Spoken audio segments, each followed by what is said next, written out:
Damn it, fellas. Look here. Stand by. One for C-Lab, two for Troy Eagle, three for Wolverine to round out the trio. In this episode, everybody dies. Broadcasting live from inside the Power Band, this is The Blah. In this episode, everybody dies. I'm your host, Kevin, also known as the Wolverine, along with my faithful science fiction companions, Ben in a jar he go. Hey. Also known as Elron Dullard. And of course, Slave 2. What's up? Welcome to the show, folks. This week we're talking about the 1982 groundbreaking CGI total box office flop that is the OG Tron. Let's get into this movie high level. Was this formative for you guys? Because I think I was a little young for this. I've definitely seen it. Like, I like it. I saw it in the I saw this in the theater. Did you? For sure. Dude, that would have blown my fucking head off in the theater as a kid. It did. Yeah, it did. It was a little like it wasn't action packed enough for me to be like super stoked about it, but that's fair, I guess. It was cool visually. It was like, wow, what the hell am I looking at? You know, it's the what am I looking at-ness of it that I appreciate so much. You're just like, wow, okay, totally. This is very different. Yeah, mm-hmm. I like it. Different it was. So when did you hook up with this movie, Chad? Like later? Probably just as a youngling, you know, Orange Street Video style, I guess. I don't know. Like, it had been so long that I didn't remember the details at all. Right. Which was nice. It was actually kind of like a fresh watch. Sure. But yeah, it's probably one that I'm obviously aware of. And then, you know, maybe I've seen like half a dozen times, but it's just so spread out that I don't recall any of it. So it was really, I don't know, like just watching it, it was just like, God damn, this is like a really creative, different flick. And it was really enjoyable, you know? That's good. You know, it's kind of all I got for the high level, but it was, very, very creative. Indeed. Very cool. What you think, Ben? So I saw like an article about this, like in a magazine at the dentist office or something. Oh, hell yeah. When I was a kid, and I was just like, whoa, Yeah, totally. I've got to fucking see this. Like, it was just, Yes. But I never did. I never saw it. The closest I got was like that like Automan show or whatever until like it came out on VHS, and then I, after, a pretty long wait to rent it on video, I finally got to rent it on video, and then like I feel like it was like anticlimactic at the time, Yes. Sure. For my age, etc. But I've seen it a bunch of times over the years, and yeah, it is very creative and very obviously very innovative, and it's got a fucking great cast, and I've really come to appreciate it over the years. I watched it this week, and like I swear, Chrissy Snaps and I watched it like definitely within the past 6 months, if not the past 3 months. Wow. Yeah. Okay. So this is the second time this year, and I enjoyed this watch. I think even more than the previous one. I like that. Yeah, I think I like that both of you guys. Sorry, Kev, but I like that both of you guys were like talking about wanting to see it, and Kev, you did, and then Heegs, you didn't. It's such a like perfect encapsulation of being a kid back in the day, where you're like, "That looks awesome," and your mom's like, "Yeah, we're busy." Yeah, you just miss it. Look, we just took you to see Star Wars, or whatever the fuck, and you're like, but. But nowadays you don't really miss shit if you Tron. want. But like, I liked it back in the day. It kind of was a thing, It's just like, didn't get the chance to see it. Oh well. It was trying to like explain that digital shit to your parents was so difficult because they just had no fucking concept of it. Like video games or like these movies, these science fiction movies, they were just like, whatever. Yeah, just What Ben said. We just took you to see Star Wars. Like, okay. It didn't help that I was 8 years old and I didn't really have the vocabulary, but how do you explain this movie to somebody? Yeah. All right, so my high level is as such. I saw this movie in the theater. I had no idea what I was looking at, and the story did not really it wasn't Star Wars. It wasn't action packed enough, and I think at this point Empire was probably out too, which was super action packed. So Sure. this was slow by comparison, but the visuals were insane. And as a hockey player, I immediately recognized the Cooper hockey helmets they used as the helmets for all the male, what the hell? What did they call it? What's the word I'm looking for? Whatever. Characters. Programs. Thank you. Programs. So those hockey helmets were cool. And those Cooper hockey helmets were hot item on the ice as well. So that was super cool.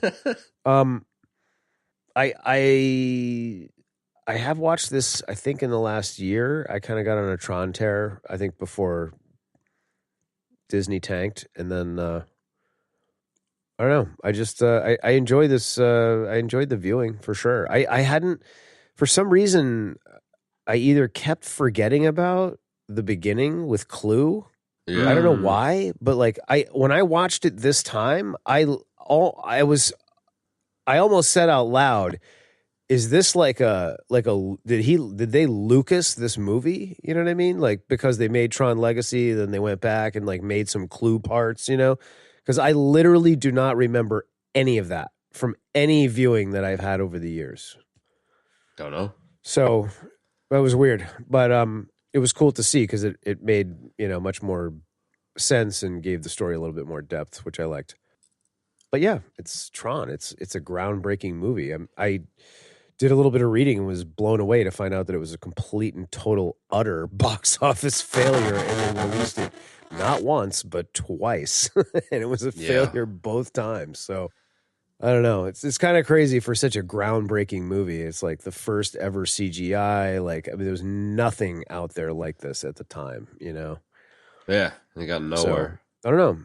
Yeah, it's great. I mean, it's the story is pretty simple. The dialogue is it's not Shakespearean by any stretch, but no, but it was kind of like War Games, or it was like an adventure-y kind of nerd movie, No, it definitely was, and I think even though the story and the dialogue were a little whatever. I mean, it's you take that and you throw that in with all the cool action and the CGI, and it's just you got yourself something great. You know what I mean? Yeah.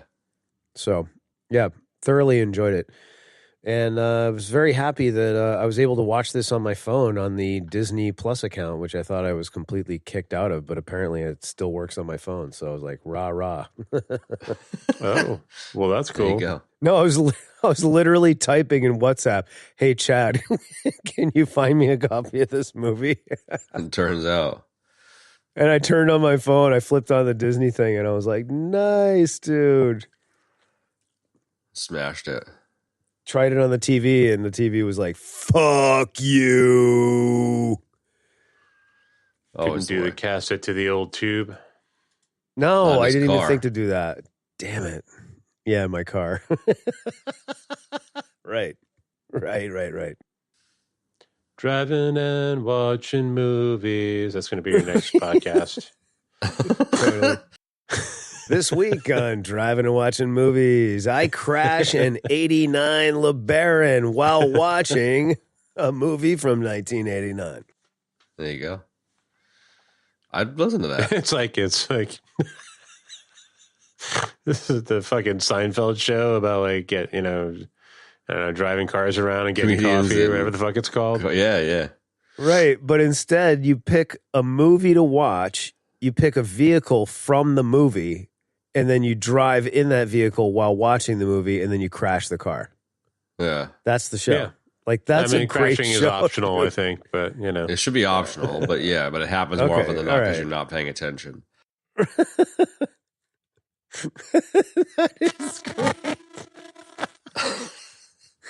You're onto something, There's something there. Dude, a lot of people would be into watching that. It would be I don't know, half of the audience would just watch to see when you crash. It's like NASCAR. Yeah, that would be stupid.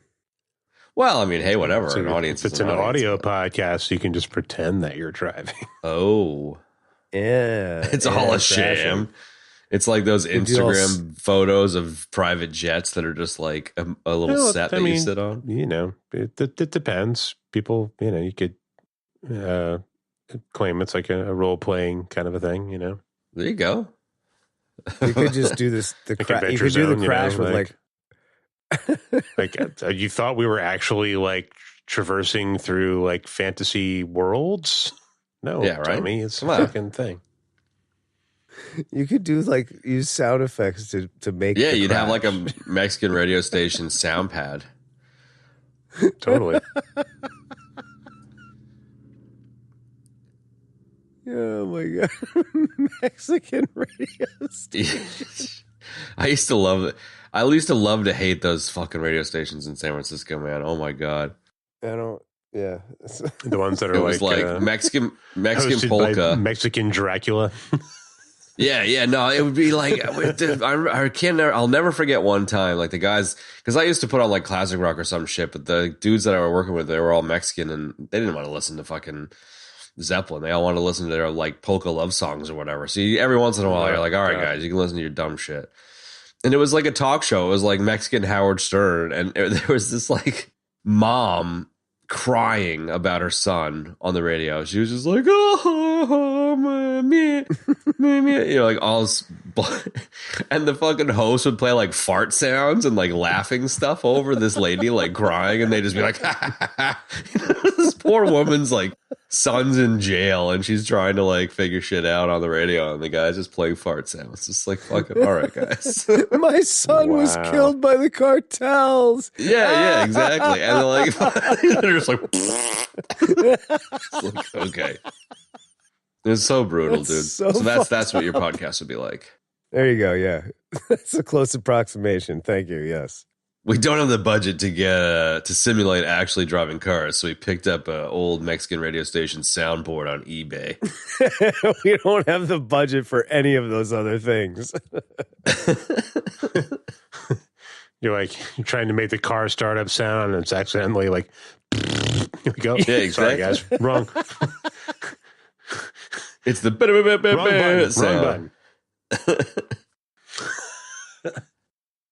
So that's why I like Tron. Okay. All right. Let's unpack this beast. It was another one of those movies where, you know, young Jeff Bridges impresses all the hot girls at the arcade with his gaming skills. I really appreciated that little bit. Oh, come on, man. Everybody appreciated that bit, dude. When you saw Just like that, Last Starfighter, man. The whole Totally. fucking the whole trailer park's like, he's doing it. No one gives a fuck about your gaming, dude. Well, I was gonna say that like the difference is that in Last Starfighter, it was only when he was like reaching the ultimate high score that everybody from the trailer came out, because little Johnny went around and got everybody. You know what I mean? And this, he's like fucking Elvis in there, dude. You know what I mean? Yeah, like he's dude. playing games, and like all these chicks are like, yeah, all right, you're so cool and cute. So when you see that, when you're a 10-year-old kid and you're into video games like we were, you were just like, dude. How badass is that guy? Totally. Exactly. He was pretty funny. He was cool, though. He was really cool. And then he had a super sweet, like, loungy, sexy loft right above the arcade. Like, what was cooler than that? You know what I mean? That was open to the arcade. Like, Was it sexy? Yes. It was like a or was balcony. it? Oh, it was so sexy, dude. There was Come definitely it's bottles of gotta pee in the be. corner of that. Nah, You got a it was what, man? It was nice. It was clean. There It was nice. pee bottles in there. No, dude, no. It wasn't gross with pee bottles. It was sexy. It was nice. It's an arcade, bro. I get So? it. It was still sexy. Was it sexy? Exactly. Okay. So, yeah, it was like it. sexy, dude. It was sexy because it existed. I've Yeah, thought okay. this every time I've watched it. I've been like, I want that place. Dude, I know. I love it. I With the want low to build an couch. exact replica that of place. that, you know? The low Yeah. couch was cool. The couch cushions just on the floor couch. It didn't have a couch. They weren't on the floor. It was like a built-in. Well, it was No, like they weren't. I'm not even talking shit so much as it's like, you know, like there's the like mattress on the floor kind of fixer upper kind of idea. And he had like, it was kind of like a designer couch that was so low that it looked like it was just cushions on the floor. It was kind of like Persian or some shit. You know? Okay. It was cool. I Okay. liked it. Yeah. It was like a Moroccan sort Yeah, of. exactly. You're going to smoke a hookah and have some chai or whatever, you know? Sure. Michelle Pfeiffer at home was impressed with his duds. But that's what made it sexy, was that sexy couch setup and the lounginess of it. You know, like you conceivably, when you were, you know, whatever, like 10 or whatever I was when this movie came out, you know, you could conceivably, you know, you'd be the king of the arcade, the best video game player there, and then you could just bring hot chicks up to Your All right. loft. That's where you bring your space paranoid groupies. Totally. Yeah, exactly. Like that one girl as he's walking off, the girl's like, "Come on, Kevin." And you're like, hey, you want to come up to my lounge? Couch cushions on the floor. Yeah, I got a couch that's on the floor. But, you know, Come up to my Flynn was pretty lair. badass, to be fair. Come up to my lair. But it was the like I have a fully functional sex lair upstairs. If you'd like to see exactly. it, you may come That's what I'm upstairs. saying. It was a sex lair. Yeah, but not like disgusting with pee bottles and all that. Other shit All we were right, talking fine, about. but I it was mean, still a sex lair. so good luck even bringing a space paranoids junkie back to a room filled with pee bottles. It's just not going to work out for anybody. Not happening. Yeah, dude. Even for a sexy grown man like Flynn, that would never work. No. They'd take one look at those pee bottles and be like, yeah, I'm fucking out of here, man. Fine. I'll give you that. You know, to be fair, he had the window. At He least just you're pee out the willing to window. admit that. He would just pee out the window. Dude. But this aggression will not stand, man. Exactly. It really tied the room together. I enjoyed the hackerness too, you know, where it was like he's the cool arcade god and then he's also the cool hacker, you know? Well, I could just like get us some And level game 6 designer. passes if you get me in there, man. Like, okay, buddy. It was so good. Yeah, but he's also, like Ben said, he's a game designer too, dude. So he's sexy. He owns an arcade. He's an ex-corporate shill. He's a hacker, you know. He invented space paranoids. I mean, like, how many dudes that own arcades made the game that's in the arcade? Right. You know? I mean, this is actually very, like, Grandma's Boy really lifted a fair bit of ideas from this, I think. Other than going into the game, yeah. Yeah. Yeah, exactly. Other than the entire idea movie. for a Grandma's Boy sequel. Yeah. Oh, man. It would. It would. But it has old ladies that go into the game and fight the demons. They all go in. Yeah. Especially Cheezel. You'd have to have a section where Dante the Monkey. They're like trying to figure out, like, their brainasium is like, sorry. I'm just thinking no, the it's ideas okay. in my Go head ahead. right now. Like, brainasium is trying to come up with some new, like, you know, like super realistic VR technology or whatever, you know. I'm like, Oh, yeah. Totally. Like- I'm with you. Yes, like exactly JP where I was going. sabotages Yes. it, and like they all get trapped in like the Matrix, you know. Yeah. Yeah, dude. JP is the master control program. Absolutely. Dude, yes, dude. Absolutely. Absolutely. I am not amused. But I Mr. kind of Cheezel want is him. I don't like want him the- in leather, though. I want him. Ben, what is Alan Covert's name in that fucking movie? Alex. Alex. Yeah, It was Alex. Just That's Alex. it. That's all I need to know.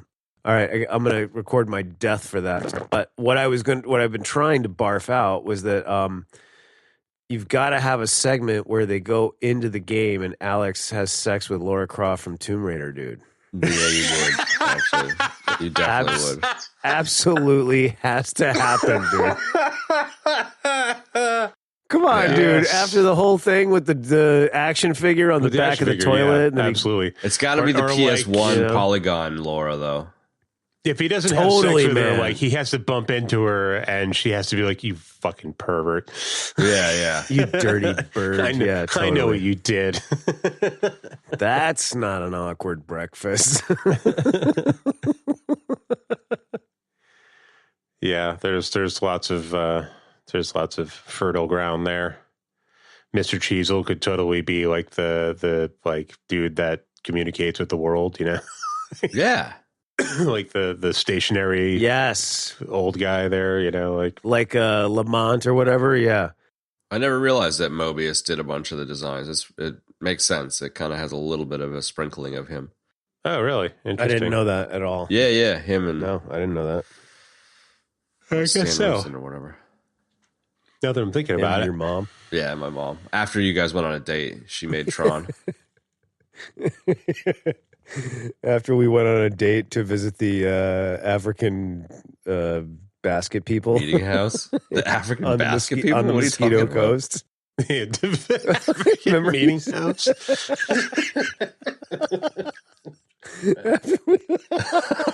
have no idea. Remind me. This is probably a death. To visit the African basket weaving people on the Mosquito Coast, dude, where you were living at the time. You mean when I was in the jungle with Sean Connery, or is that what you're talking about? Yeah, exactly. Okay. Yes, dude. Medicine Man, dude.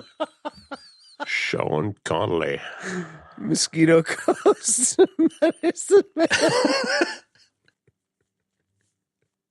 All right, I'm sorry. That's all right. I like how into it you are. That was a little too deep of a cut. Yeah, I was really into it, and I was fully committed. So, hey. If you're gonna date my mom, I want commitment, Kev. So it's a good sign. So, well, yeah, exactly. I mean, so I mean, just to kind of put a bow on that, like a Grandma's Boy sequel where some kind of VR setup, they get inside the game, and JP's the master control program. That is absolutely fucking perfect. Bang on. If only the original wasn't made like 15 years ago, and I'm sure some of the actors are dead. Way to bring it down. Like Grandma. Yeah, Gene Hackman's not going to be in it. Well, Gene Hackman wasn't in the original, bro. He could have been. Hey man, anybody can come back in the virtual, you know. That's it. In the grid. AI bullshit fest that we're about to enter. So I don't know how we got on that whole thing, but I don't know know what I want the whole podcast to be about now, though. Yeah. What? Can we just role play that whole scenario out right now? Sure. I think I definitely dug the idea of like that cool laser that could basically map him out and put him in the game was really like, I remember when I was younger, like I thought that was absolutely mind blowing to me. I thought that was so super cool. You know? Yeah. And the fact that it was a legit laser at Lawrence Livermore's makes sense why it was so cool, because it was fucking legit. Lasers are cool. Never thought lasers are cool. Never thought I'd be using one, you know, routinely in my job, but it's way less interesting than I thought it would have been when I was a kid. No doubt. Right. See, as a little kid, I was like, but what if it breaks and you can't come back? Then you're fucked. What do you mean? Like, oh, the laser. Yeah, I was totally. like paranoid that like he was never going to be able to come back. You know, it's fair enough. That was the way my kid mind worked. Wow. But then how come he couldn't get back in the other one, in the second one? There was something going on. It wasn't It was a cat. Wasn't it? The cat got the laser. They're staying there by choice? I don't know. Maybe he was. No, he got trapped. I think Clue traps him in the second one, if I remember. That's right. I forgot that like Clue when like evil Clue goes bad. Yeah, space Nazi. I mean, you got to have a space Nazi. It is a little weird having a mega laser pointed at your desk, but it was cool as shit. It was definitely weird, but it was like, I feel like it was sort of, or maybe it wasn't, but I feel like Master Control had something to do with it. Cause like, I don't remember the computer program being like that malevolent at the beginning of the story. You know what I mean? Like he was totally Skynet at the beginning. You know what I mean? Yeah. He's like, I'm bored. Like he was like, take over the Pentagon. Yeah, he's like, I'm going to take over the world now because you're boring and I can do everything in 2 seconds. You know, I was like, holy shit. I'm bored with taking over. Yeah. Programs. Now I want to take over the world. Ha ha ha ha ha ha. Totally. Dude, Dillinger is totally JP, man. I'm telling you. We're onto something. Definitely, dude. I love that the MCP is basically like Dillinger with like a voice filter. Yeah, totally. He's such a bitch, man. Yeah, he is. It's like Dillinger with like the Optimus Prime helmet that changes your voice, you know? Yeah. The Optimus Prime helmet. You know what I'm talking about. I do. I know exactly what you're talking about. That was great. That was really funny. Yeah, he definitely had the Optimus Prime. And David Warner's like great. I think that was the first David Warner that I don't know. I think I first saw him in Time Bandits, which came out, I think, in this exact same year. Time Bandits was so good. That was the first time I saw David Warner. Then the second time was in this. And then the third time was in the... random Star Trek shit he did, I would imagine. Yeah, I was just going to say the delicious Star Trek 5 that Ben and I had a lot of fun talking about. Oof, that was a stinker. You can't win them all. Let me just grab my pipe gun that I made out of pipe. What Hang on. Pew pew. God have of a spaceship? Bring me your spaceship so I might leave this place. Nah, he's great. Again, God, you didn't answer my question. What need does God have of a spaceship?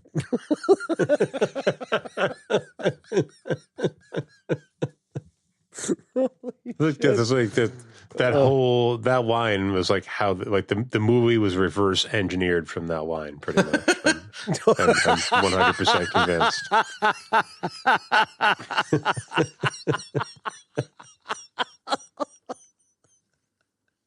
That's where Shatner started. That is exactly right. Oh, that is so spot on, man. What so spot on. Does like God I can, have of a spaceship? You can see him like in his apartment, like in front of the mirror, you know, just doing like trying to come up with like new Shatner lines, like while he's writing the movie, and that's the first thing he comes up with in front of the mirror.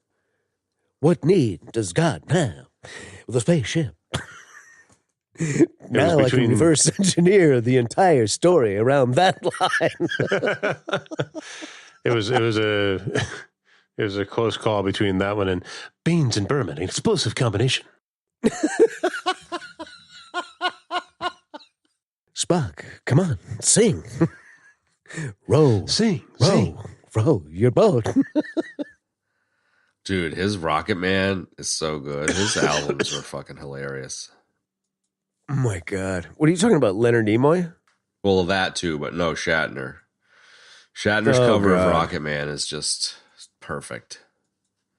Rocket Man. What pre-flight? What even is singing, anyways? Shatner is a trip, that is for sure.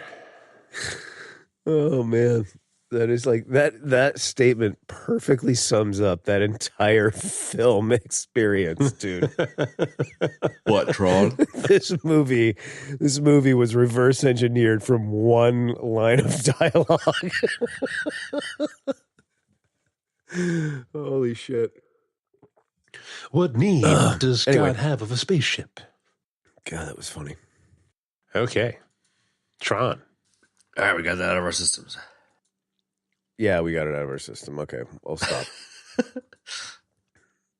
Tron. So anyway, we were talking about the laser, but I also mentioned briefly before that the whole sequence with Clue at the beginning, like I do not fucking remember that at all. Like literally do not. It's like when I saw it this time, I was like, is this new? So that was really kind of weird. It is weird. Right? I like that I think it was like, there. yeah, I like that it was all CG kind of polygon tank battle shit, and that's like it was before there really was all those games, and then all the games ended up looking like that, probably because they got inspired by this. But Like Battlezone, etc. yeah, Spectre, Yeah. all kinds of cool games. at that Zaxxon, time. even a little bit. I love that. I love the way Bridges played Clue. Like Oh hell yeah, he was like, it was like all like, Yeah. little I like can't even do it, C-3PO ish a little bit. yeah, totally. He was like the JP version of Jeff Bridges or Kevin Flynn, yeah, right? Right. He was kind of JP-ish, yeah, but like very like uncool with his robot arms. He's like, he was Robot like legs, robot legs. JP. He was like JP doing the robot voice, but like that was who he was. right, and like Yeah. like more All the time. more serious, yeah. He's like, I'm operating the oscillator now. You know, like it was There it was was some weird. serious bleep bloopage in this movie. Oh my man. god, this movie Food. literal bleep bloops everywhere in this fucking Yeah. movie. There's definitely 50 cc's of Bing Bong Ding Dong. Oh yeah, no doubt about that. There's There's a billion cc's of Bing Bong Ding Yeah. Dong. Really, man. It really is. I mean, the sound design, like it was like simultaneously cool and crappy at the same time, you know, like like I liked a lot of the stuff in there, like the discs, and like I like the noises the discs made, and like just the Foley, like the walking effects, like all of that stuff, like how it sounded in the environment, I thought was great. And there was a lot of cool stuff, and like the Pac-Man thing, and like there was some cool inclusions in there. You but- were really just there for the highlight. That was really why. You Oh were my there. god, dude! Those fucking Dude. highlight things. I totally I was forgot like, about those. I might come back to do a post this week, and it's just going to be a picture of Jeff Bridges with his Highway thing, and it's like Newport Highway, Newport 2020, 2,339. You know, Yeah, totally. Exactly. Yeah, you should. No, it's not. Remember, guys, it's not highlight. It's Jai Alai, Jai Eli. Ja'i Ala'i. because that's what I thought it was when I was a kid. But Jai Eli is very Bruce Bachleitner. It's like a very that should be your stage name, Jai Eli. I know it should be. If it wasn't already the Wolverine, I would change it. The Wolverine. I'm your host, Jai Eli. I'm your host, Jai Alai. Maybe that'll be my South American name. I think the point is to have as many nicknames as you possibly can That's before true. the show is over. you Yeah, know? that's So true. I think next week you should just go by Ja'i Ala'i for like the next month. I think you're right. Yeah, That's just a good for a one. little while. Yeah, Jai Alai. Yeah, great sound effects. I think the Yeah. sound of the recognizers, like that, like Mm. fake synthesizer helicopter sound. Yeah. Yeah, I really It like was that a lot. Great sound, great music. And the sound that the recognizers had as well, dude. And then of course the fucking light bikes. Oh my god, the sound of like that. It's like that like digital engine sound they came up with, man, was just so fucking cool, man. Totally. I remember being so amped about those light bikes Oh, when I was a kid. I And was the so amped. first time I watched it as an adult, I was like, oh, it's Snake.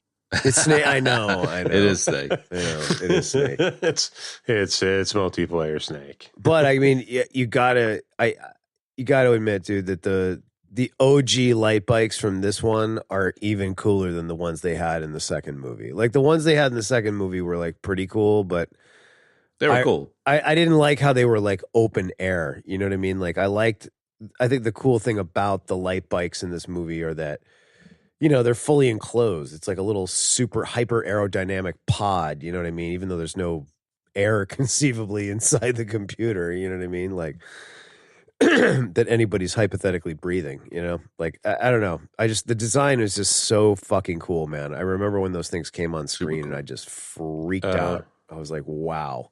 Yeah, I prefer the OG light bike. I'm just looking at a picture now of the newer ones. I don't like the big fat tires, like the big fucking Batmobile tires. Like, no. Well, you know, part of the problem was that they were too big because, like, the OG light bike had a large front tire, but it was like it worked proportionately with the rest of the design in the body, whereas the ones in the new one just felt like too large. Not that big. Jesus.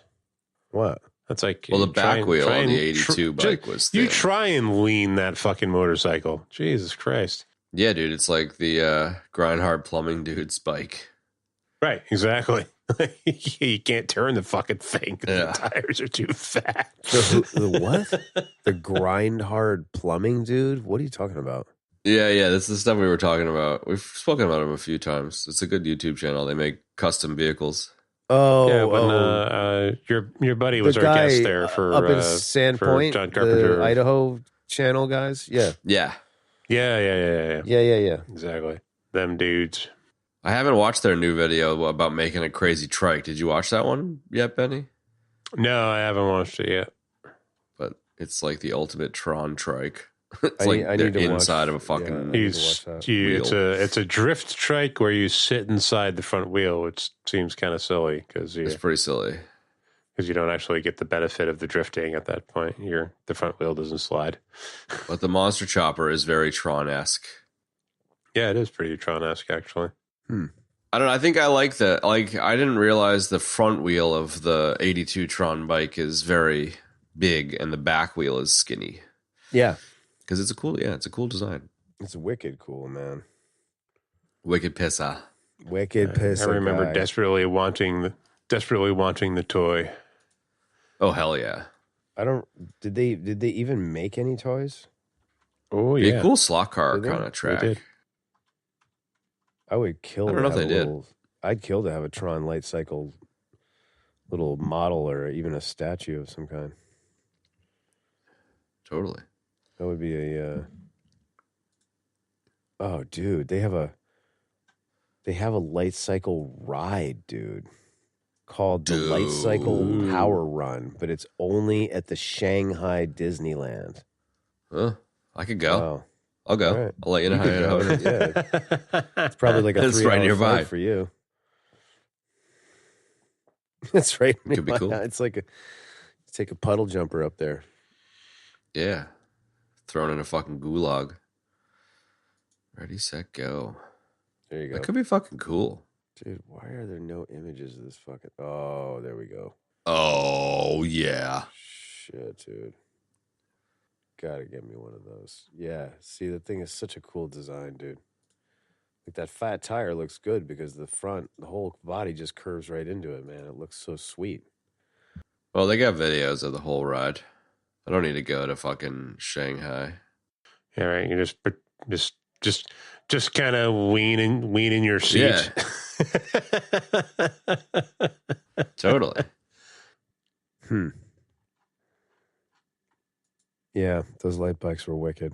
Oh, it's a coaster. What? Based on the Tron film franchise, it's a motorbike seat design themed as light cycles. Each coaster reaches a maximum speed of 60 miles an hour. So it's a roller coaster. That's fucking cool. Yeah, right. I thought it was just like you sit on a fucking thing and they just did like the like spray fucking computer smells in your face kind of ride, you know, like the Disney ride bullshit. No. Animatronic fucking Jeff Bridges hanging out in the corner. No, it's way cooler than that. Oh, wow. This is the grid, a digital frontier. Oh, man. I'm ejecting hard watching this light bike roller coaster. Okay. It should be a tunnel. For getting this over with, we're not even close to getting this over with. By the way. Okay, I'm not going to Shanghai now. You got ejected from the coaster, dude. Yeah, light bike cut me off. I'm dead. That's how you died. All right, what else? I mean, those tanks were pretty sweet too. I mean, all of the vehicle design, the whole world design was just awesome, man. Totally. You know, just really, really enjoyed that. Yeah, the world design, the like big master control program ship that what's his face was That ship was zipping cool. around in, and then the beam rider ship, and I love that thing. It was kind of like the you know what it reminded me of, Ben, was that cool solar sail ship that Cisco sailed in DS9, dude. dude, I just watched that episode the other day. Are you serious? Yeah, I'm rewatching DS9, and that happened to be one of the episodes. Was one of the more recent episodes that I watched. So and good, Jake man. Yeah. go on a little adventure. Oh my god, that was so good. And they get blown off course by some fucking anomaly and solar wind. Like everything gets like shut down. They don't know where they are, and the next thing they're like getting like hailed by Goldicott. It's like, you made it.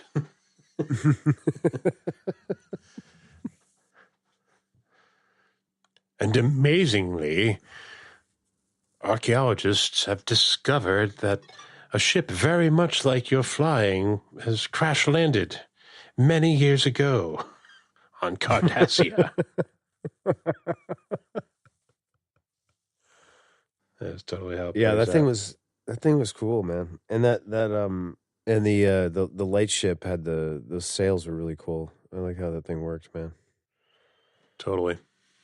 There's all kinds of cool shit in this.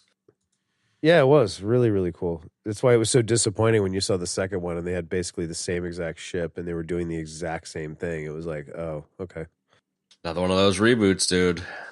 Let's make the same fucking movie again. Yeah, this is like The Force Awakens. Exactly. It was the same fucking thing. Ugh, so disappointing. Don't worry, Jared Leto will save the day. Sure. Hey, did you guys see the trailer for season 2 of Andor? Because that looks fucking wicked. I didn't watch it intentionally, but yeah, I'm definitely into it. I didn't. I'm gonna watch it.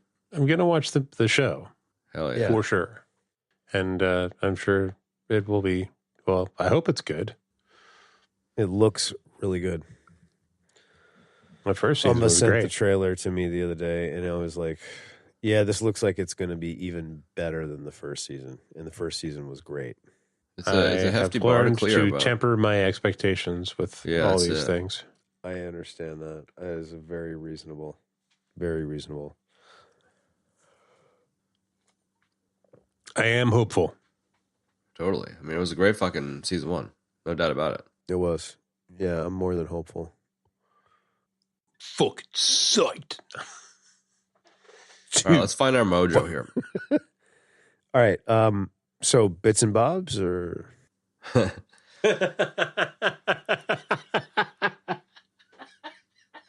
was for you, buddy. I like it. We were talking about the sound of the music a minute ago, dude. Like, I was gonna say Wendy Carlos score. I was listening to some of the music and it was like, this really reminds me of Clockwork Orange, and then come to find it's the same lady, which was really cool. Yeah, it's Wendy That Carlos. blew me away. Yeah, that blew me away. No, it was not just Clockwork. There was another film that she did that was I recognized instantly. She did The Shining I also. don't remember what it was. Yeah, that was it. I love that Moog kind of vibe. That all the Beethoven shit in Clockwork is just, oh my God, I love that so much. I listen to that soundtrack So good. every once in a while. I used to listen to that soundtrack. I had a copy of it. It was great. And this one, it was good, man. I don't know. I don't know. It felt, I don't know. Maybe I shouldn't say that. What? No, you need to. I don't know, with some of the music and the sound effects and some of the just that stuff, I kind of was like, this time around, but it doesn't necessarily mean anything. I don't know. It's the score is a little goofy, I think, but like, I don't know. Maybe There's that's what I something. mean, yeah. There's something. It's a little goofy, I think, but there's. I don't know. It works somehow. I think it totally works, but it is goofy. That's like a good way to describe it. Like I was listening to it while I was watching it, and I was like, "This is kind of silly," you know, like some of it just sounds like kind of silly. I was like, "This is weird." yeah, it's like But, you know, like the approach is like Looney Tunes cartoon music on like synthesizers or something. You know, like that's sort of what I was feeling watching it this time. yeah. I mean, that sounds cool. I'm down. Yeah, but it's a little, you know, I mean, it's not Daft Punk. No. That, Definitely not It was a fucking Daft legendary Punk. soundtrack. But it is synth pioneer and legend Wendy Carlos. So Yeah. Definitely a pioneer. On a sick moog. I like to the just like the background stuff, like the landscape itself, you know, of the world. Like I like what they did with it in Tron Legacy as well. Like it made it like real, like stone, you know, and those were sort of like the outlands. But like I liked how the landscape itself was just like a whole digital thing. You know, it was very cool, almost like a topographic map come to life with like, you know, cool glowing lines on it. You know, I just really like that design, and I saw in the credits that Sid Mead had helped out with that. You know, which I thought was cool because he of course is famous for doing Blade Runner, which is like amazing. yeah, So, That fucking NCOM chopper with the red lines was so sick. right? Like the I love how they didn't run. I mean, it might not have had landing struts, but they didn't run the red lights on the landing struts if it did have them, so it just made it look even sleeker It was flying so through cool. the air. Right? yeah. When I was a kid, I bought. I have a couple of things that are like very Tron based from when I was younger. One was I bought this reflective orange tape for my BMX bike, Nice. and like, Oh, shit. like put all these like stripes and Did you lines. Tron that shit? I Troned the shit out of my BMX bike. Hell yeah. Oh Which, man! you know, Like- it wasn't that cool because I was a kid and I didn't really know what I was fucking doing. But All the girls were way into it. Sure. Totally. No, nobody was into it. There was like fucking nerd, and I was like, whatever. Yeah, right. Exactly. And then my first, I spent 20 hours crafting my Tron bike. my first guitar. Fuck you, nerd. Totally. Yeah. Sorry. Your And first my one? first guitar was like, it was black and it was bound with like bright, you know, fluorescent red, orange, whatever, you know, like the whole, it was like black, but the whole guitar was outlined with like, you know, this like bright glowing color. Day glow shit. Yeah. Yeah. It was Yeah, bound. I like So that. I don't know if you know what binding is, but like, you know, Les Pauls are typically bound. Like they have like this sort of like plasticky, you know, thing that outlines the silhouette of the guitar. So this was like that, but it was like, you know, road flare red, like, so, That's pretty cool. I love the idea about a Tron bike. yeah, it was a really shitty guitar, but it was cool looking. And then, like, how did you do the bike? Did you do like, was it like literally reflector tape?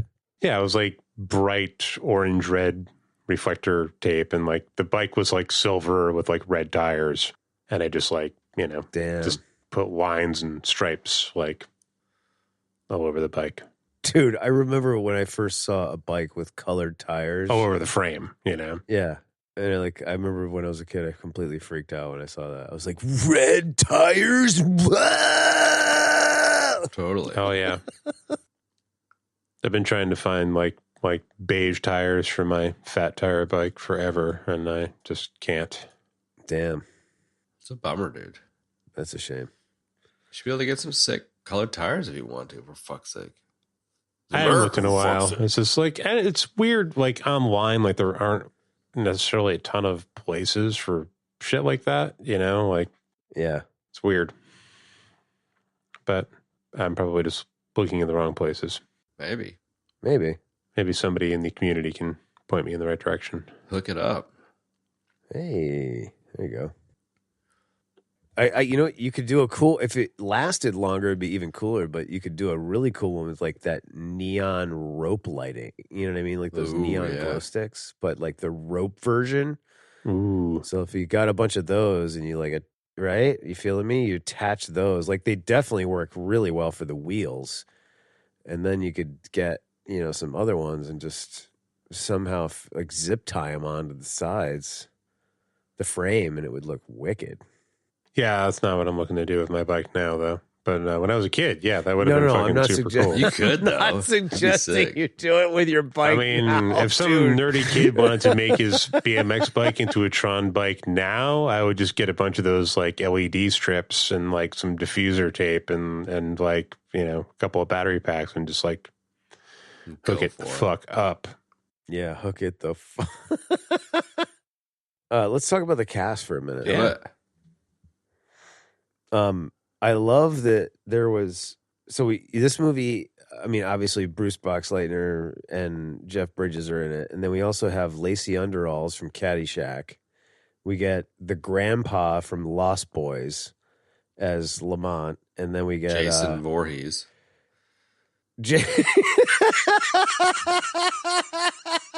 One of the fucking guards. You caught that yeah, too? Dude, it was great. I saw that too, man. But what I really thought was cool was that Peter Jurassic was in it. He played Crom, and Peter Jurassic played Londo Mollari on Babylon 5. Well-known inventor of Jurassic Park. Yeah, Peter Jurassic from Jurassic Park and exactly. Jurassic 5. And J5, yeah, he's Charlie Tuna. Actually, his rap name is Charlie Tuna. Yeah, there you go. So not where I thought you guys were going to go when I mentioned that. He was Londo, right? Lando, yeah, he was. Yeah, he was Londo Mollari. Yeah, He was Lando. yeah, Lando Mollari. Yeah. Now you just made me think of the Star Wars gangster rap again. Yeah, that was pretty good. I cannot get that thing is such an earworm, dude. I cannot get that out of my head.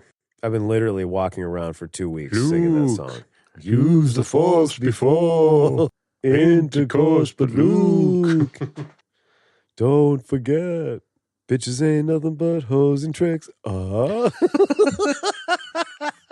So fucking good, dude. Oh my god. V to the A to the D.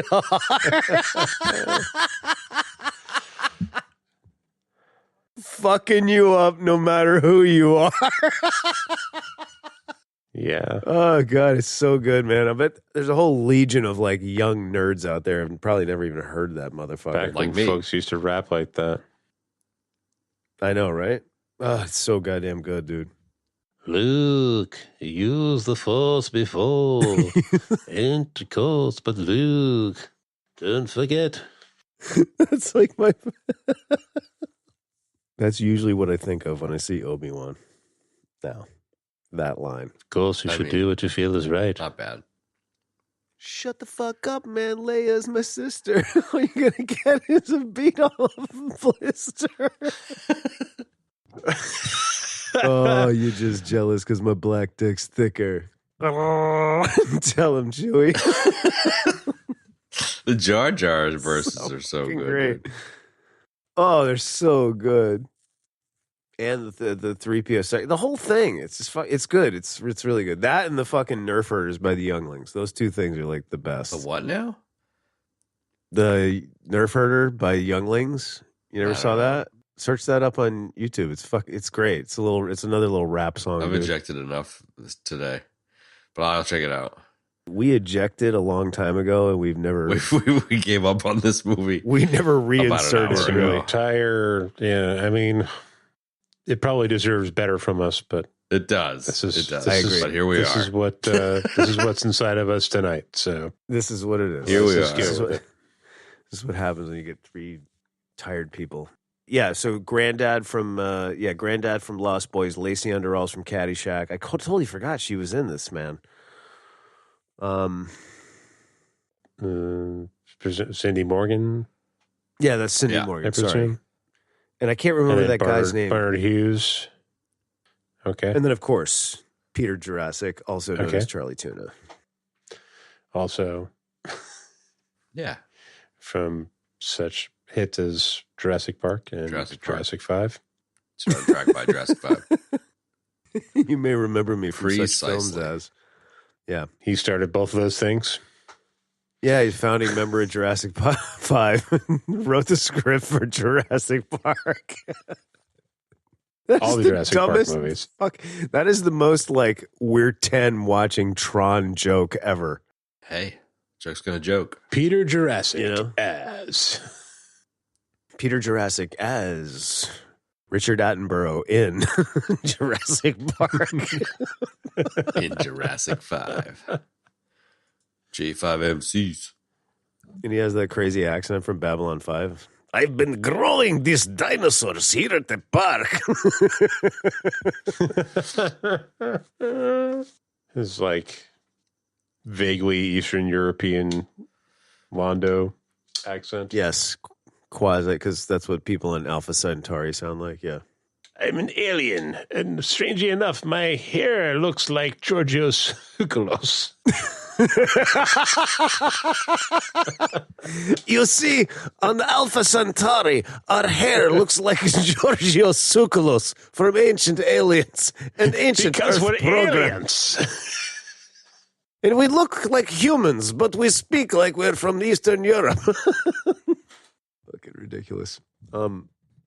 All right, here's my last push to get us into the end zone,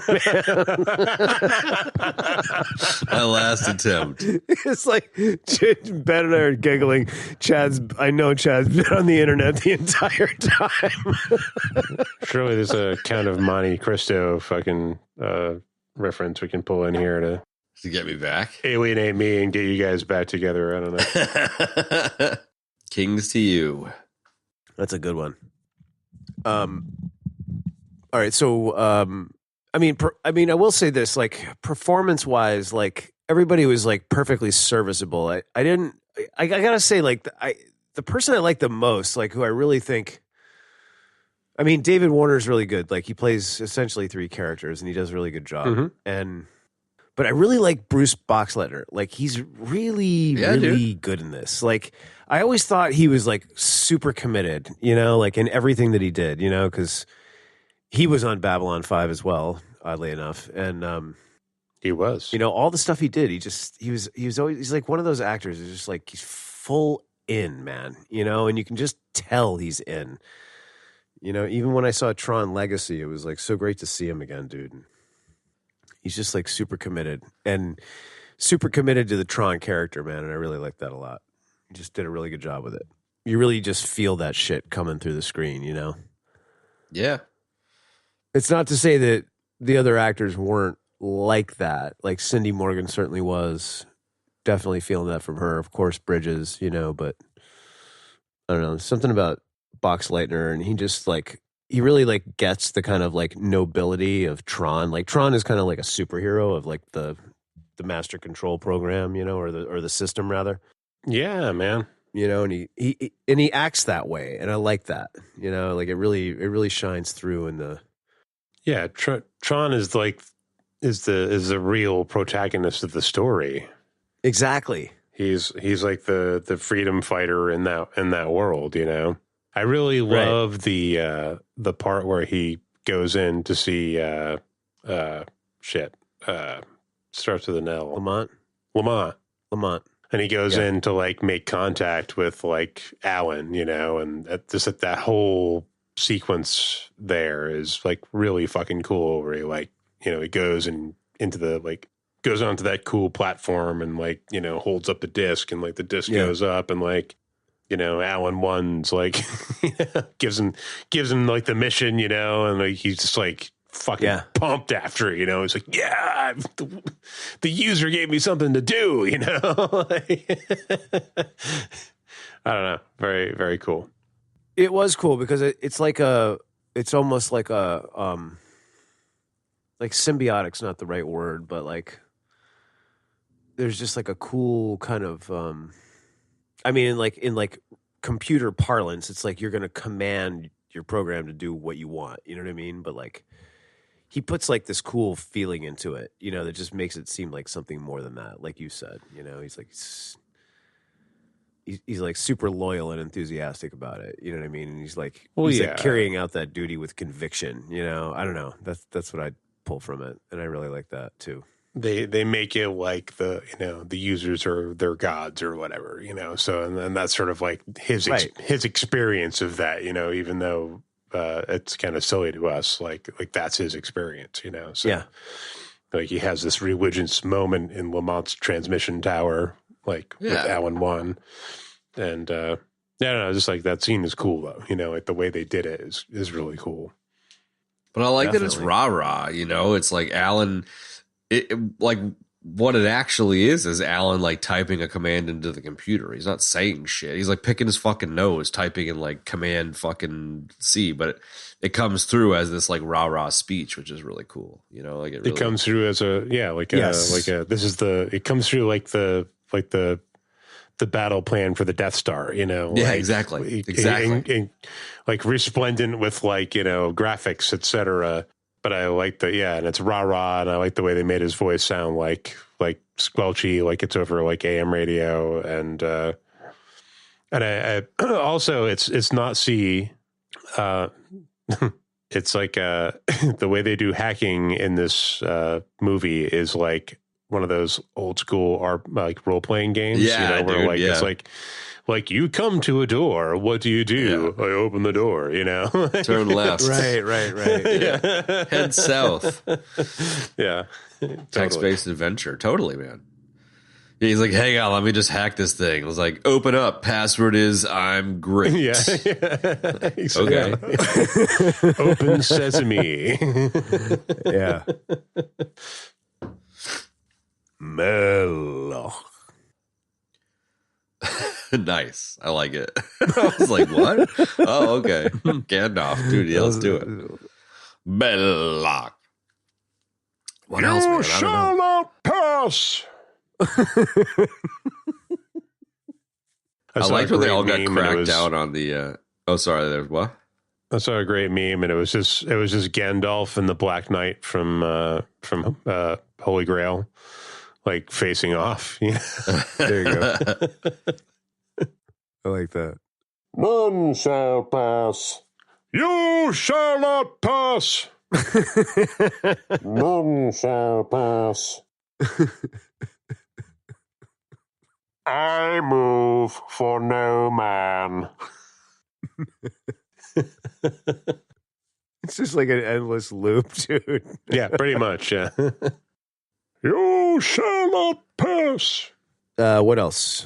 I liked how they all got cracked out drinking the like computer energy water. Yeah, that was sweet, man. It was like the juice. Gatorade, but like but better. It was like monster energy. What's the shit from fucking Idiocracy? It's got electrolytes or whatever. Brondo. Brondo. Yeah, that's what it was. Brondo. I mean, it's like literal electrolyte water. I mean, kind of. And it glowed, which was super cool. The thirst mutilator. Yeah. I don't know. I really like that. I like the water too. And I liked how Tron or Flynn was able to change colors just by like holding on to the guard, like when he knocked him out. And then he changes from blue to red. Yeah. In general, I like the nature of him, like kind of, realizing he has superpowers and sort of like just giving it, like just figuring shit out as he goes, like, reassembling the recognizer and, crashing the fucking thing as he's driving it around. And that was great. All that stuff was cool. And the bite, with the yes and no. That was great. When that was cool. Around. Yeah, it's like the Baby Yoda scene where he gets Yoda. Yeah. Yes. That's what it was. I heard that, and I was wondering if that was the call out that you made. Oh yeah. But totally, We're gonna put that together. Yeah. I just did there. I remembered that, and I couldn't remember what it was. That's exactly what it was. What else? Bits and bobs. Yeah, bits and bobs. Bitsies and bobsies. Bits and bobs. One thing I thought was cool was how, I mean, this is super minor because they didn't really explore it. Like, they just kind of mentioned it in passing in the beginning. Was that Laura and Flynn used to date, and now she's obviously with Alan, right? So, like, there's a cool sort of like callback to that, like, because he kind of like he kisses her analog in the game world, right at the end. So it's kind of it's sort of a little kind of bittersweet moment there. I thought was pretty cool. Yeah, like it humanizes the programs a bit. Well, yeah, it totally humanizes the programs, but clearly he had, still had feelings for her, and it was a way that he could kind of revisit that and express that, but not damage anything in the real world. You know what I mean? Because it's not like the other programs in there weren't their actual people. Like, he was the only one that was, an actual one-to-one. Because he got sucked into the computer. So I don't know. I really like that part. I thought it was cool. I never didn't really pick up on that in any of the other watchings that I had of this. So I like that. What about you guys? What do you got? Still hung up in his little apartment. I mean, Flynn's. I think I like the idea of Flynn's video arcade, dude. Because I don't know, like they call out to it in the second movie too. I do like the second movie a fair bit. I do too. It's like a cool fucking spot. Yeah, it's a sick spot. Really sick. It almost looks like it's in like a Flatiron style building. It does. Yeah, I read that is a historic building in wherever that is in California. San Francisco, maybe. Probably. Yeah, that's just one of those things that I've always like like the idea of like having an arcade just seems super romantic to me. Yeah, for some reason. It's a great idea, dude. For some reason. I completely Even though agree. it's not even really. I feel like all the arcades that, outside of like ones that are attached to bowling alleys and shit like that, like are these like ones where they have like vintage shit, all set up. Yeah. That's real like you go vintage and shit. You go and you buy a pass and you just play games all day. Yeah. Which is fucking really cool. But it is. You can't have one of those anywhere. No, you can't. I remember one time, dude, we would go skiing with my cousins every winter. Just like we'd have one ski trip. We go up to like, I don't know, we used to go to New Hampshire, I think. I can't remember. Gunstock was the name of the mountain. But we were hanging out, so it was like my cousin's family and my family. Then I was probably like, I don't know, 15 or 16 or something. I was in full cocksucker asshole mode. And it was like, we're going to go bowling. And so we went bowling. I was like, I don't want to go fucking bowling. Like, we're going fucking bowling. I was like, all right, whatever. We walk into this place, and I swear to fucking God, dude, it's like the size of maybe like a full-sized gymnasium, like in the school with all the bleachers and shit. It's like a really big ass room, and it's 2 stories, 2 floors. There's like a kind of loft area. And the loft area is like the size of a basketball court, maybe like 2 basketball courts, and all it is vintage arcade games, dude. It was like every fucking game ever fucking made. Wow. And I was like, holy shit, dude.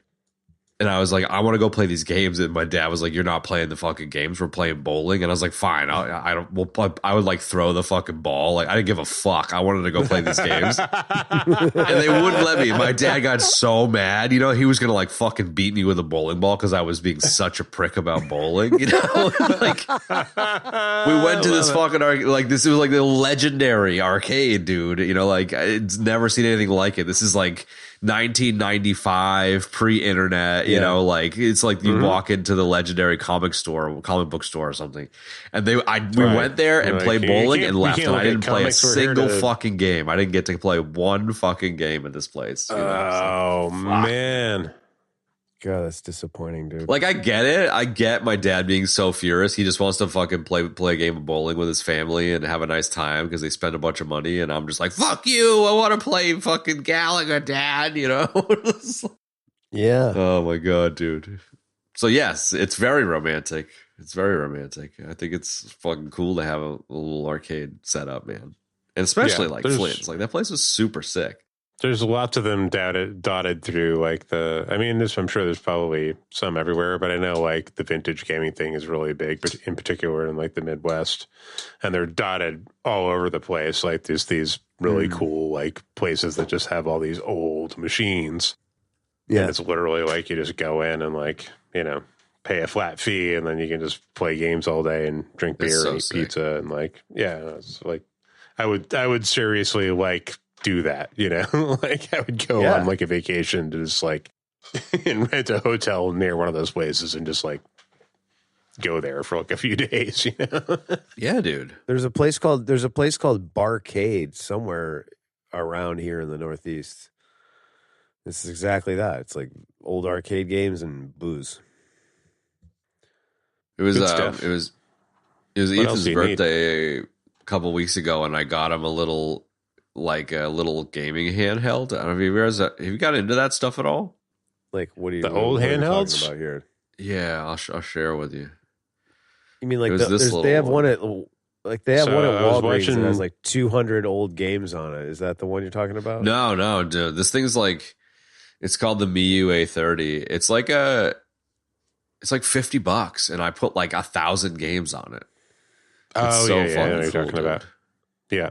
It play PS1 games and shit. Like it plays most stuff. It's got like all a Game Boy, all a Nintendo, SNES, 64. It plays like half of the 64 games. But I just picked it up for, you know, like $50-$60 and they put a bunch of ROMs on it, dude. He's loving it. It's like all these old games on it. It's sick. Yeah, you just get like a SD card and Exactly. yeah. I actually I love like the old school handhelds from like the 80s, you know, like I was watching Totally. Magnum PI as Chrissy Snaps and The I football are game, bro. are That Coleco football going- game. yeah. There was like a vintage Pac-Man game in Magnum and I was like, I remember that thing. It was like this weird kind of circle gold, you know, thing. And I was like, fuck, Yeah. I immediately looked for it and I was like, okay, so there's one for like $600. That's not good. And then like I saw another one and I was like, ooh, that one's not too bad. I don't know. Or something. I love all those like single game old school handhelds. They're dude. fucking really Yeah, cool. dude. It was a little bit later than the 80s, probably more like the early 2000s, but like my mom and I each had like a couple of those like LCD Yahtzee games. They were fucking awesome, man. And I just sit there and fucking crank on that thing forever, dude. Totally. Absolutely loved it. Just played one game, Yahtzee, and it's like you can't find them anywhere anymore. Fucking kill for one of those right now. Love it, dude. Sorry, I'm a big Yahtzee buff. Yeah, Yahtzee's sick. Yeah. Yeah, Yahtzee's the best, dude. I have travel Yahtzee, bookshelf Yahtzee, special edition Yahtzee. I just found a sweet giant Yahtzee. We should do a Yahtzee episode where we just play Yahtzee. We should. We should, dude. I'm not very good at Perfect for Yahtzee, an audio dude. medium. I find it really tricky. It You is got to be tricky, super but it's not- strategic it's not- about it. We've got an Elvis Yahtzee somewhere. Yeah, it's half chance, half strategy. Wait, what? You have an Elvis Yahtzee? Yeah, Hell somewhere. What do you mean, like an Elvis edition of Yahtzee or some kind? Yeah. Yeah, it's like a Elvis themed Wow. Yahtzee. Is this what you're talking about, Kev? In WhatsApp? A little handheld? Yes, that's it. That is exactly it. I like it. What was Elvis Yahtzee? That sounds sick, dude. Again, it was just Does sound sick. Elvis themed Yahtzee. I like it. Was it like bacon and peanut butter and stuff? It was just a like old school, Yahtzee set, but it was themed like, Themed. it was Elvis themed. It's kind of, yeah, it's like when you get the Stratego with the Star Wars theme. It's just the same game, but with all Star Wars bullshit. It's really shitty. Yeah, I just got Mario Monopoly. My kids are loving the shit out of it. My kids got into Stratego at camp over the summer, and they started telling me about it one day, and I was like, bro, firstly, it's Stratego, not Stratego. Secondly, don't be coming in here and fucking, yeah, don't be coming in here and telling me about no Tego, dude. I said I got my vintage Tego right on the game thing, and we got it out, and we've had massive games. But we took a super deep dive on the internet, like looking for like cool sets and like cool like custom Stratego sets. They're hard to find, and it's hard to find even the version that I have, which I think is one of the best, where it's like all the pieces are like plastic, but they're embossed with like gold or silver. The characters are like embossed on there. It's like, it's really sweet. Oh yeah, I never really played that one much. I found you 2 Yahtzees. They're $20 each on eBay. Are you serious? Yep, it's in WhatsApp. Nice. Nice. I'm gonna grab those. Yeah, I gotta get that. Oh my god, that's sick. Stratego, huh? Perfect. If we're gonna talk fucking board games, dude, Umba would be furious if we didn't bring him on. Stratego seems like a pretty cool one. Yeah, but we got to play something. We got to play like Parcheesi, something really. Like, ooh, dude, that's basic a good shit, game. Yeah. Yeah. The game of life. The going back to the Monopoly for a second, I actually I got the video. I have the Xbox One. I have Monopoly for that. Ooh, yeah. And it's, you can do living board, so like the whole board Expo, like comes to life. That's cool. And it's really cool actually. We played a mad round of that a while ago. Hell yeah. It's a lot of fun. Yeah. I didn't realize the Elvis Yahtzee was dice without any numbers on it. That's like very Elvis. There you go. I kind of want to see what the does it show you what the paper looks like? I mean, scoring sheet? I'm sure. Because there's no numbers. How does that even work? I guess it's like guitars and signatures and shit. Is that what the dice have on it? Like symbols? Yeah. Heeks put a thing up in Yahtzee. Oh. Hey, you know what? I got a great idea. Let's finish this fucking train wreck of an episode, and then we'll totally get back into like the fucking custom games we're gonna buy on Etsy. Bits and bobs. I like how eBay and Yahtzee combined to be Etsy for you there. That was not my intent, but I like that. That's what it is. Throw some bits and bobs out. Come on. That's all the bits and bobs I got, man. All right, that's all I got. Maybe it wasn't a nugget, but hang on, my fucking Zoom just decided to be like full fucking screen. 1 second. A nougat. There was something cool where there's 2 things I wanted to talk about. One, Steven Lisberger, the guy that made this movie, right? And you did you look at his shit at all? He has like Tron, and then a movie called Hot Pursuit. No. And Hot Pursuit. I saw that. Go ahead. You saw what? No, just lay it out. Just forget what I said and just keep moving. Go. Well, it's like, I want to see what this guy did, So like I open up his thing and there's Hot Pursuit and it's John Cusack. It's something about like a trip to the Caribbean. Oh yeah. And so people get hijacked. Oh my god, I've seen that fucking movie. Yes. Dude, it's got Robert Loggia, Jerry Stiller, Ben Stiller's debut, Keith David, Paul Bates from fucking Coming to America. Yeah, and Jerry and Ben Stiller play like evil people. It's and fucking like legendary, man. and then the guy gotta that do plays this. We've got to movie. do this. we do. Like, That's next like week. Let's do it next that's like- week. I'm all down. right, fine. Let's do it next week. But it's like movies like this, One Crazy Summer and Better Off Dead, and like I am so into this, and I bet you it's terrible, but like I'm so into it. It is terrible, dude. It's all about like the dad of the girl is Don't like spoil it. is like we have Richard Crenna at home. I'm coming to Sally Forth. Okay. And he's not at all like sweet like Richard Crenna, dude. He's not like fucking I don't think you understand who you're dealing with. He's not like that.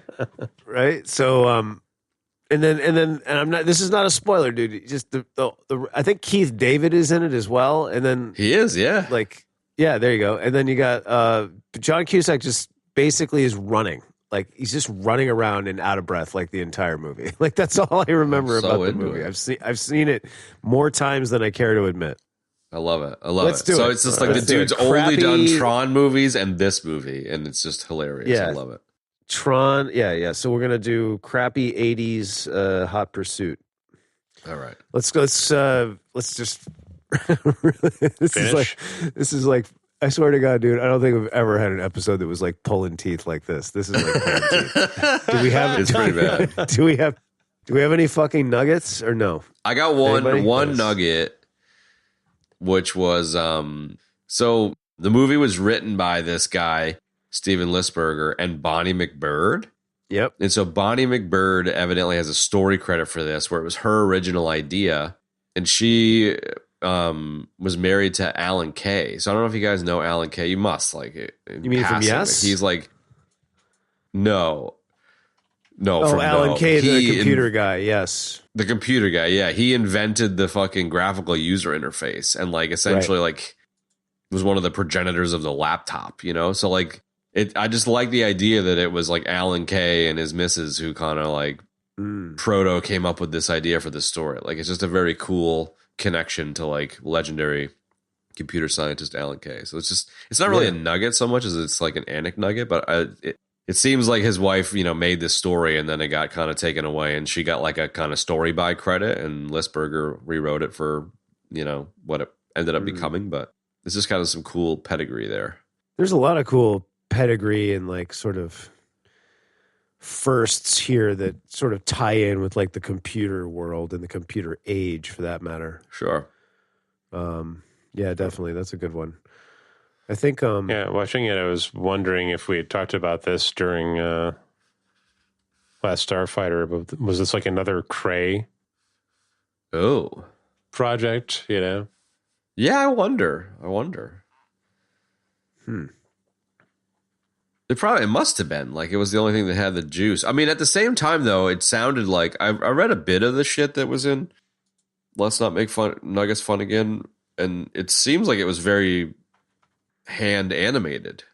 Like, they shot it in black and white, and then they just, like, had, like, a 16-layer cell process for it with, like, hand animation and cutting out the stuff for the lights and shit. So, obviously, that's not the CG scenes and stuff, but... Definitely. It's No, kind of like I'm a talking more mixture. like the laser tanks and the landscapes and all that stuff. Yeah, on the spaceship. Like I figured maybe we're probably done. It's got to be. You would think. I Yeah. mean, there wasn't much Rendered on powerful Elise shit Cray those 1. days. I love it. Elements of the 1982 Disney Tron film were rendered on a Elise Cray 1 supercomputer. There you go. Let's hack the Gibson. there's a lot of good solid nuggets in here. There is, yeah.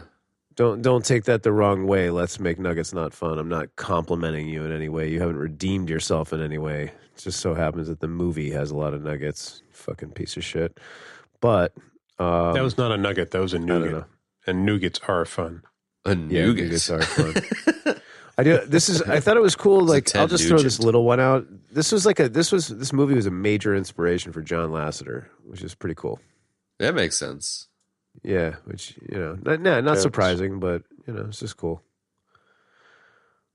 You mentioned earlier about how bad it did, and I guess Walt Disney in general and Disney in particular refused to spend money on marketing movies, and that was why they never made any fucking money back in the day. And so, yeah, it sounds like that Pretty was a much. big thing here. I just can't They're believe this fucking- didn't do well, man. Like, it's crazy. Dude, with no marketing back then, like, what are you talking about? Like, if you had no marketing back then, like, nobody was going to know about it except for word of fucking mouth. Yeah. Think about it. You know what I mean? So, like, I don't know. But imagine what word of mouth would be. You know, like someone goes to see this and is blown away. Like you're like 18 or 19 or 20, so you're not 6. Like a 6-year-old would be bored by this despite the visuals, like you guys said, you know, early on. Right. Like if you're like 20, you'd be like, that was fucking cool, man. And you go and you talk to your buddy about it. And you'd be like, yeah, I saw this cool movie, Tron. And they're like, oh, yeah, what's it about? It's like, oh, It's like being inside a computer and everybody's blue. You know, like you're like, okay, man. Right. You know, you can't really word of mouth this overly. You kind of got to see it, you know? So Well, exactly. Yeah, exactly. So it's like you need some sort of. you need to market you it. know, again, marketing. Yeah, you got to have a trailer. You got to have something that's doing Because you something. see the trailer, you just be like, that looks cool, man. I'll check that out. Yeah, for sure. You know, back in the day. But Disney was like, I don't know, whatever. They're a pile of fuck ups, and they were a pile of fuck ups back then, and they just are a fucked pile up of differently. fuck-ups. So like back then, they didn't market their movies, and then they wondered why they didn't do bad. And this one did so bad, and so did The Black Hole, which came right before this, that they didn't do another like live action movie for 10 years. Yeah, they blew it. Like that's the weirdest shit I've ever heard, right? And now we've got whatever mess we have now, Yeah. which is quite extensive, I might add. No doubt. I don't know. You know? I'm curious to see Anyway, what they so- do with this new Tron. Yeah, I'm curious too. There was a show, Tron Uprising, that was like animated. Never seen it. It Was looks it any pretty good? cool. Yeah, I don't know. Any other nugs? None that I really feel like digging into.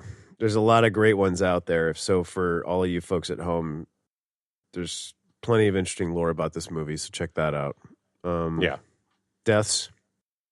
This is the make your own nugs section. Yeah, we died Yeah. at the beginning of this. Yeah. We died halfway through this one. Google it for yourself. Yeah, go fuck yourself. Google it for yourself. All right, so deaths. We only had 2 deaths. Good deaths, though. I think I had the could not remember the name of Alan Covert's character in Grandma's Boy, which is absolutely death worthy. That's That is kinda nuclear bullshit, man. death worthy almost. Yeah, because I've seen that movie about 8 bullshit. million times. So I had that. Then Chad had the ejection. He got ejected from the Tron roller coaster in the Disney World in Shanghai. Death. I did, yeah. I'm not He going. was so into that video. So yeah, that was it for deaths. Sort of meh, whatever.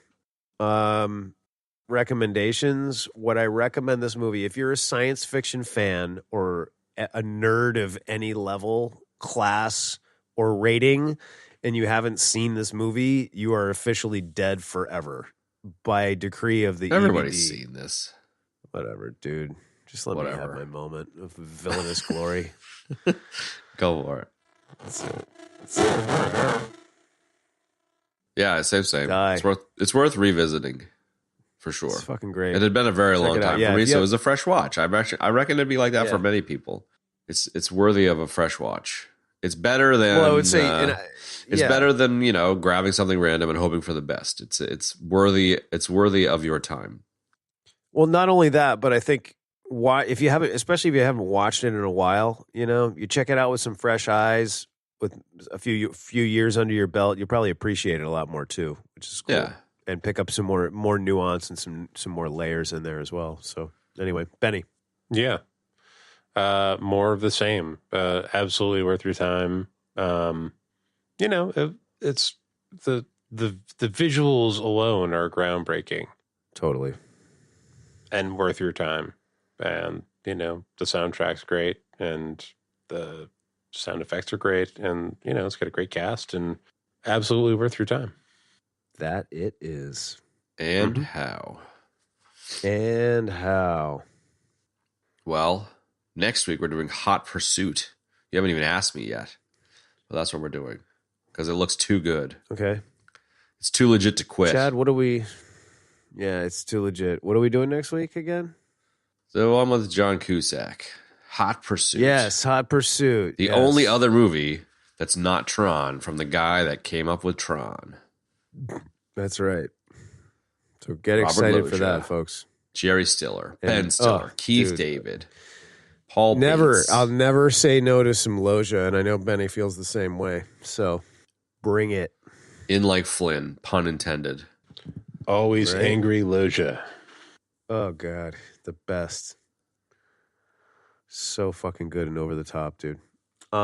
Anyway, folks, thanks for joining us for this super disjointed attempt at us covering Tron. This movie's like 90% cul-de-sacs and 10% Tron. Yeah. 10% To be Tron, fair, yeah. it really did Sorry about deserve a little less ADD from us, but It did. But we love it and we love you. but we love it, and yeah, Yes. this, you know what you're coming here for. Yeah. Exactly. The shenanigans. Exactly. That's right. So, Hey, Farva, what's the name of that restaurant with funny shit in the walls? Meet shenanigans. Oh! It's Afghanistan animation, Chief. Charlie Chimpo. Johnny Chippo. I love, every once in a while we struggle through an episode like this, and then I'm trying to barf out the ending, and you guys We just suddenly cock-block wake the up shit out of it. and you start riffing like crazy. It's very funny. I like it. Anyway, so for the fourth time, thanks for joining us Sorry, for Tron. We'll see you next week for Hot Pursuit. Don't apologize. We love you a long time. We do. That's right. Bye. And Toodles. that's going to wrap up this week's wonderful episode. Folks, thanks for joining us. And if you'd like to check out the show notes for this episode, you can do so in your podcast app choice or our website, ebd.fm/episodes/293. 7 episodes away from 300 episodes. That's pretty exciting. I'd like to take a second, like we always do at the end of the show, and thank everybody for tuning into the show and for supporting us load these many years. And for anybody out there who's new that would like to support us, there's a couple of ways you can do that. You can rate us and review us on Apple or Spotify or wherever you're able to get your podcasts.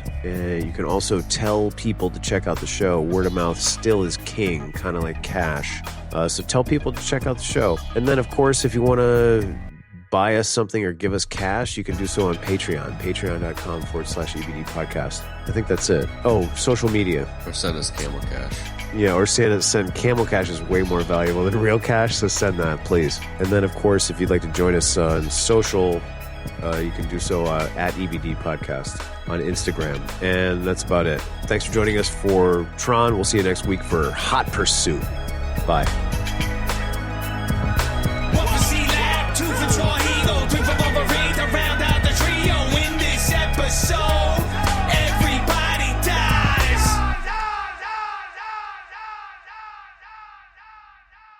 Beady, beady, beady. Stop into it.